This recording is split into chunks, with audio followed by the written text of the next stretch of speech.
미국의 제35대 대통령이자 최연소 미국 대통령인 존 F 케네디.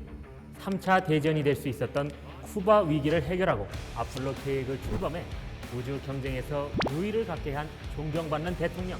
세계 역사에 큰 획을 그은 존 F 케네디를 역사 속에서 볼 수 없었을지도 모른다는 사실 알고 계신가요? 그의 목숨을 구해준 바로 이 과일, 오늘의 푸드트럭 메뉴 코코넛입니다.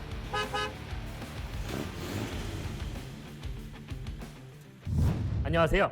푸드트럭 한태영입니다. 동남아 여행을 가면 길거리에서 흔히 볼 수 있는 과일이 있죠. 즉석에서 마테채로 슉슉 현란한 기술로 잘라주는 코코넛.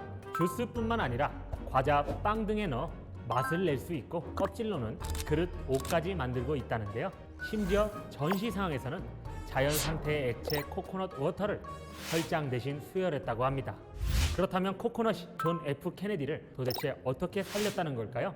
그 이야기는 2차 세계대전으로 거슬러 올라갑니다. 1943년 8월 1일 당시 남태평양 솔로몬 군도에서 해군 초계 어뢰정 PT-109의 함장으로 복무한 케네디는 일본군의 도쿄 급행을 저지하는 작전에 참여하게 됩니다. 도쿄 급행이란 일본 해군이 남태평양 섬에 고립된 육군에 보급품을 수송하는 작전이었는데요. 케네디가 지휘했던 어뢰정을 포함해 미국 어뢰정 15척이 참여, 치열하게 싸웠지만 적함을 격침하지 못하고 바닥난 어뢰를 보충하기 위해 기지로 돌아가게 됩니다. 이때 PT-109는 전투한 곳을 정찰하기 위해 남았는데요. 별빛 하나 보이지 않는 칠흑 같은 어두운 밤, 갑자기 어뢰정 옆으로 커다란 물체가 나타납니다. 기습적으로 어뢰정을 덮친 일본의 아마기리함. 맞춰 피하지 못한 PT-109 선체는 두동강이 나버립니다. 케네디는 그대로 바다로 떨어지고 맙니다. 하버드대 수영선수 출신이었던 케네디는 전우를 이끌고 근처 섬까지 헤엄쳐갑니다. 그러나 더 큰 문제는 수시로 지나다니는 일본 함정에 발각될까 구조 신호를 보낼 수도 없었던 거죠. 물 한 모금조차 마실 수 없는 무인도에 갇혀 생사의 기로에 놓인 케네디. 이때 눈에 들어온 것이 바로 코코넛! 코코넛 주스로 수분을 보충하고 과실로 배를 채우며 무려 6일을 버텨냅니다. 코코넛의 역할은 이게 끝이 아니었습니다.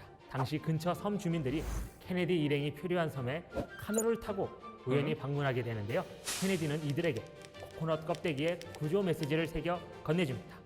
그렇게 구조 메시지가 주민들을 통해 무사히 미 해군 기지에 전달됐고 마침내 케네디와 대원들은 구조됩니다.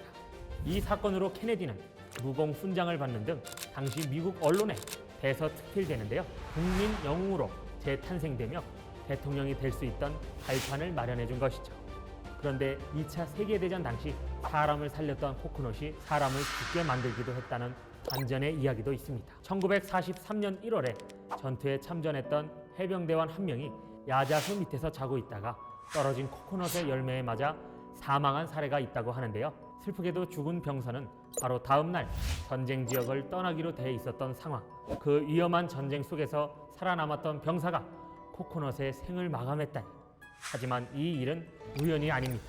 코코넛 나무가 많은 지역에는 낙하 경고 표지판을 세워놓을 정도로 나무에서 떨어진 코코넛에 맞아 사망하는 사고가 꽤 일어난다고 하는데요. 최소 15m에서 최대 30m 높이의 나무에서 열리는 코코넛의 무게는 벽돌 한 장의 무게, 30m 높이에서 떨어지는 벽돌?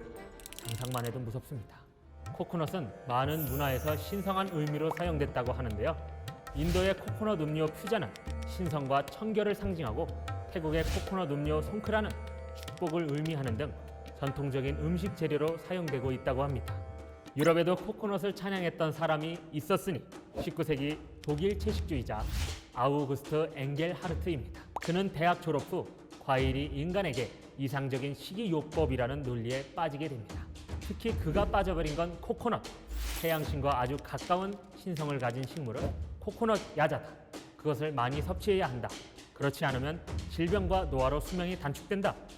코코넛은 태양과 가장 가까이에서 자라는 열매이기 때문에 불멸의 삶을 살 수 있는 인간에게 가장 완벽한 음식이라 여겼던 겁니다. 심지어 그는 코코넛 찬양 삶을 실천하기 위해 1902년 유럽을 떠나 남태평양의 카바콘 섬으로 가는데요. 카바콘 섬에 무려 75헥타르의 크기의 땅을 구입, 원주민들을 이용해 코코넛 농장을 운영하며 코코넛만 먹고 살았다고 합니다.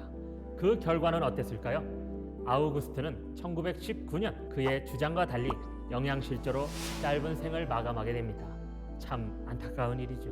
이제껏 세계사 이야기를 했으니 우리나라 코코넛 이야기를 잠깐 해볼까요? 코코넛은 최근에 들어온 과일 같지만 무려 500년 전 조선에서는 중국과 일본에서 보내온 선물을 통해 접했다는데요.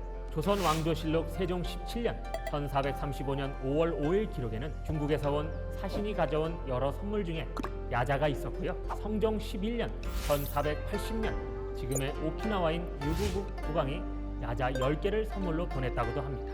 조선 정조 때의 문인 이헌경이 쓴 글을 보면 야자 같은 소변머리는 실로 얇고도 좁다라며 야자를 조그만한 것의 대명사로 비유했는데요. 시인들이 시를 쓸 때 야자를 이미 알고 단어를 사용한 것을 보아 조선에서 야자라는 과일이 꽤 알려져 있었다고 추측할 수 있던 거죠. 현대에 들어서 코코넛은 비건 원료로 주목받고 있습니다. 코코넛 밀크는 우유와 비슷한 질감을 가져 디저트 요리의 딱이라는데요. 코코넛 특유의 고소함을 느낄 수 있는 동시에 라우르산 성분이 면역력 강화에 도움을 준다고 합니다. 또한 코코넛 오일은 화장품, 비누까지 다양하게 활용되고 있는데요. 코코넛 오일은 보습력이 뛰어나고 항산화 물질인 비타민 E 성분이 피부 노화를 예방하기까지 한다고 하니 코코넛 찬양이 괜히 나왔던 건 아니었나 봅니다. 올 1년 농사 짓느라 피부가 많이 푸석해졌는데 오늘은 코코넛 팩 하나 썰어갈까 봐요.